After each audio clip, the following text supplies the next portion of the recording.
हाँ जी स्टूडेंट्स, आज आगे चलते हैं। हम आपको मैंने नेक्स्ट 3 क्वेश्चन दिए हैं अटेम्प्ट करने के लिए। होप सो आप अच्छे से अटेम्प्ट करेंगे।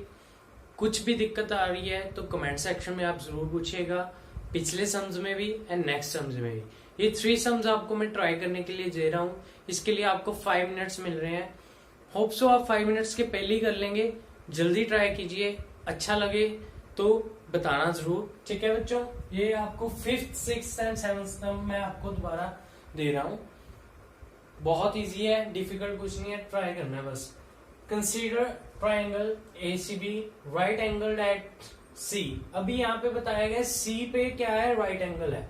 इन विच AB इक्वल टू 29 यूनिट। जो AB साइड है 29 यूनिट है, BC क्या है 21 यूनिट, एंड ट्राइंगल ABC जो मतलब B पे क्या है, थीटा एंगल है। Find the value of cos square theta plus sine square theta. इसी तरीके से हमने सेकंड पार्ट भी इस क्वेश्चन का करना है, cos square theta minus sine square theta. उसी तरह से 2 क्वेश्चन आपको आगे दिए गए हैं। पहले फर्स्ट फटाफट से ट्राई कीजिए 2 मिनट में।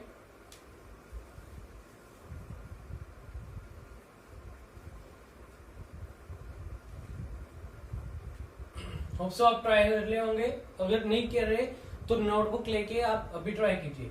6th क्वेश्चन देखिए, इन अ राइट ट्राइंगल। आप वीडियो को पॉज भी कर सकते हैं क्वेश्चन करने में वक्त। In a right triangle ABC right angled at B पे यहाँ पे अभी इस क्वेश्चन में कौन से साइड पे या कौन से पॉइंट पे एंगल है, B पॉइंट पे। ठीक है, तो if tan A equal to A, verify that 2 sin A cos A equal to 1। ये रिलेशन आपने फाइंड आउट करना। इसी तरीके से 7th क्वेश्चन है, मैं आपको करते समय इसका सारा डिटेल में बताता हूं। अब ये ट्राई कीजिए आप।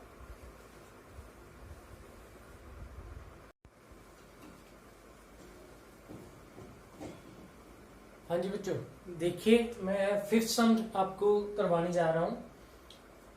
देखिए 5th सम देखिए कैसे होएगा।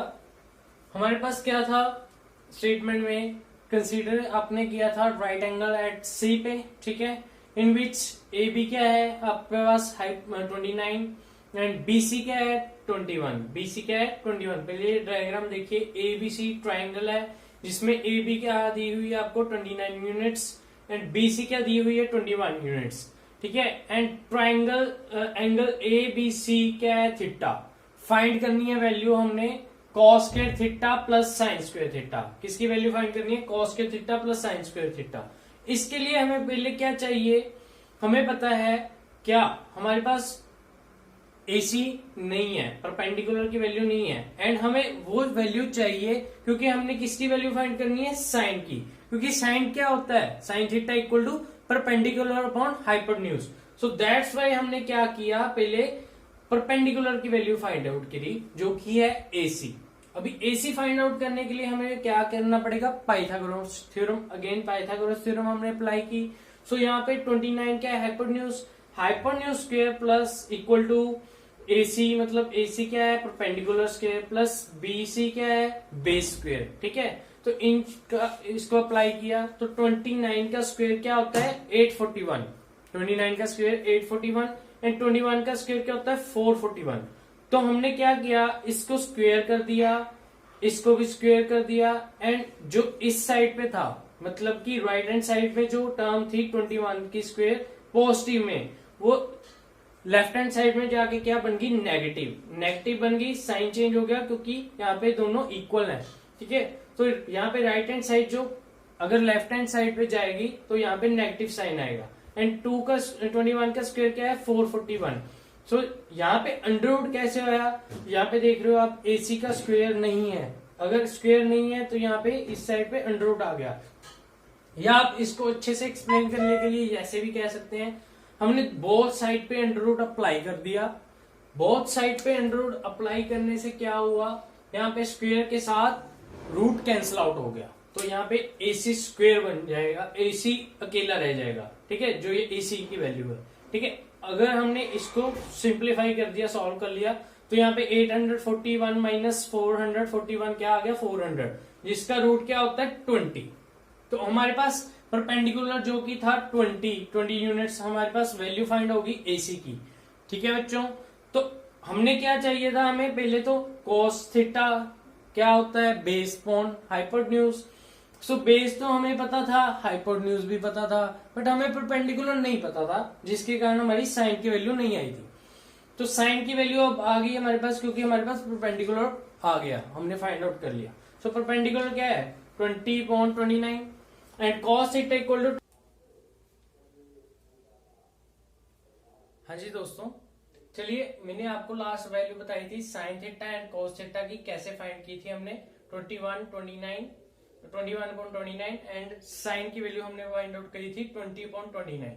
ये कैसे फाइंड आउट हुई थी, हमने AC परपेंडिकुलर फाइंड किया था जो कि थीटा के ऑपोजिट था। ठीक है बच्चों, तो इसकी वैल्यू आ गई थी हमारे पास 20 यूनिट्स। इससे आगे हमने क्या किया, cos थीटा की हमें वैल्यू पता है, साइन थीटा की हमें वैल्यू पता है। So sine theta and cos theta की वैल्यू जो भी है, यहाँ पे क्या है, स्क्वेयर है। देखिए बच्चों, cos स्क्वेयर थीटा है, तो हमने इस वैल्यू का क्या कर दिया, स्क्वेयर कर दिया। हम इसको ऐसे भी रिप्रेजेंट कर सकते हैं, cos theta whole raise to power 2 and sin theta whole raise to power 2। तो यहाँ पे हमने दोनों का स्क्वेयर कर दिया। अभी आपको पता है 21 का स्क्वेयर क्या है, यहाँ पे देखिए 21 का स्क्वेयर है 441 एंड 29 का स्क्वेयर क्या है 841। 20 का स्क्वेयर 400 एंड 29 का अगेन स्क्वेयर 841। तो आगे हमने एलसीएम ले लिया इसका, 841 दोनों में कॉमन है एंड ऊपर क्या है 441 प्लस 441 प्लस 400 सॉरी। ठीक है, तो हमने यहाँ पे टोटल किया 841/841 आ गया, कैंसिल आउट ईच अदर। तो इसकी वैल्यू क्या आ गई, sine square theta plus cos square theta की वैल्यू हमारे पास आ गई 1। ठीक है बच्चों, तो यहाँ पे एक मैं आपको नोट भी दिखाना चाहूंगा जो कि इसी से रिलेटेड है। देखिए sine theta raise to power n का अगर किसी बच्चे को डाउट हो, sine theta raise to power n क्या होता है, sine theta raise to power n होता है sine raise to power n theta, sine raise to power n theta, ना कि ये होता है sine raise to power n theta raise to power n। ऐसा कुछ नहीं है बच्चों, कई बच्चों को कंफ्यूजन होती है कि साइन का भी पावर है एंड थीटा का भी पावर है n। नहीं, ऐसा नहीं है। अगर यहाँ पे होल का पावर n है या कुछ भी है XYZ, तो साइन का पावर जो होएगा उसमें sine raise to power n theta.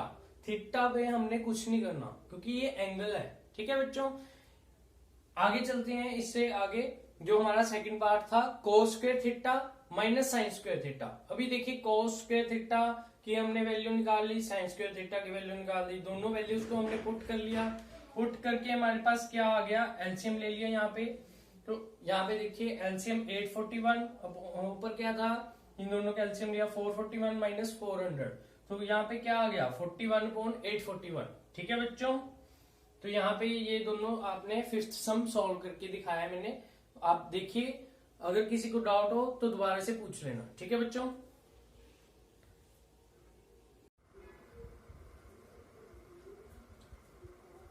देखिए फ्रेंड्स, मैं अगला क्वेश्चन आपसे शेयर कर रहा हूँ। 6th क्वेश्चन है। देखिए tan a इक्वल टू 1 है, tan a इक्वल टू 1 हमें गिवन है, वेरीफाई करना है हमने 2 sin a cos a equal to 1, 2 sin a cos a equal to 1। ठीक है बच्चों, हमने फ्रेंड्स ये हमने प्रूफ करना है। ठीक है, तो इसके लिए हमें क्या गिवन है, tan a इक्वल टू 1। अभी हमें एंगल गिवन है, एंगल कौन सा गिवन है, A। ठीक है, तो हम सीधे डायग्राम पे चलते हैं। हमारे पास ट्रायंगल थी, ABC ट्रायंगल थी, जिसमें हमें क्या दिया हुआ था, tan इक्वल टू 1। तो यहाँ पे 1, अगर इसके नीचे कुछ नहीं है तो क्या है, 1 ही है। ठीक है, नीचे फ्रैक्शन में भी, नीचे न्यूमिनेटर में भी 1 ही है, डिनोमिनेटर में भी 1 ही है। ठीक है, तो हमने देखा BC, देखिए BC परपेंडिकुलर है, हमें पता है कि tan क्या होता है, परपेंडिकुलर अपॉन बेस। ठीक है, तो परपेंडिकुलर हमने यहाँ पे देखा एंगल कौन सा था, A। अगर एंगल A है तो उसके ऑपोजिट साइड क्या है, perpendicular. So perpendicular upon base, perpendicular की वैल्यू क्या थी हमारे पास, देखिए 1 एंड बेस की वैल्यू क्या थी 1।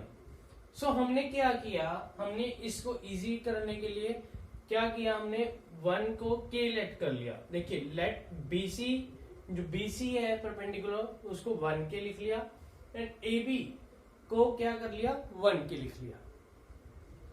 आगे क्या होगा इन ट्रायंगल ABC, अभी हमने ट्रायंगल ले लिया ABC, पाइथागोरस थ्योरम अप्लाई कर दी, हमें AC फाइंड आउट करनी है।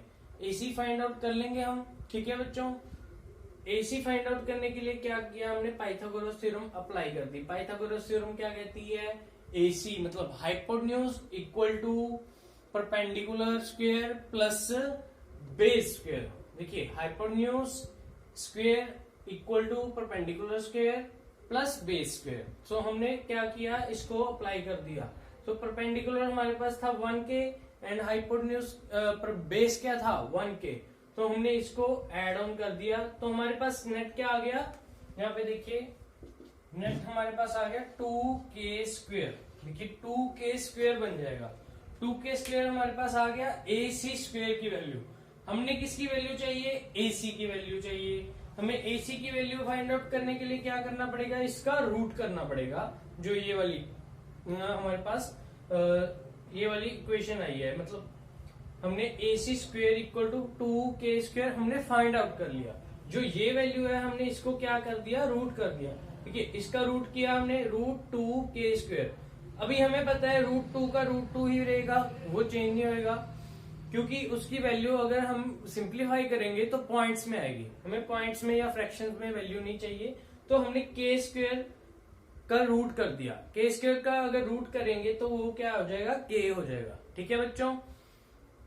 AC की वैल्यू क्या आ गई हमारे पास, √2k। देखिए √2k आ गई हमारे पास वैल्यू AC की। हमने आगे क्या करना है, हमारे पास परपेंडिकुलर बेस एंड हाइपोटेन्यूज तीनों की वैल्यू हमारे पास फाइंड होगी। ठीक है बच्चों। तो हमने क्या किया, sine A equal to BC upon AC। BC upon AC क्यों आया, परपेंडिकुलर, आप सभी को पता है साइन की वैल्यू क्या होती है, परपेंडिकुलर अपॉन हाइपोटेन्यूज। ठीक है बच्चों। तो हमारे पास साइन की वैल्यू, अभी ये देखना है साइन A है या साइन B है। कई बार जो क्वेश्चनर होता है वो क्या कर देता है, यहाँ पे साइन A की जगह साइन B लिख देगा। अगर साइन B या साइन C आ जाए तो क्या होगा, वो टोटली चेंज हो जाएगा। अगर यहाँ पे साइन A की जगह साइन C आ जाता तो हमारे पास ये वाला एंगल आता, तो इस एक एंगल के अकॉर्डिंग ये वाला परपेंडिकुलर बनता। ठीक है, तो यहाँ पे ये वाला बेस बन जाता। इस केस में अगर आप चाहे साइन A ले लें चाहे साइन C ले लें, सेम रहेगा, क्योंकि यहाँ पे tan A इक्वल टू 1 है।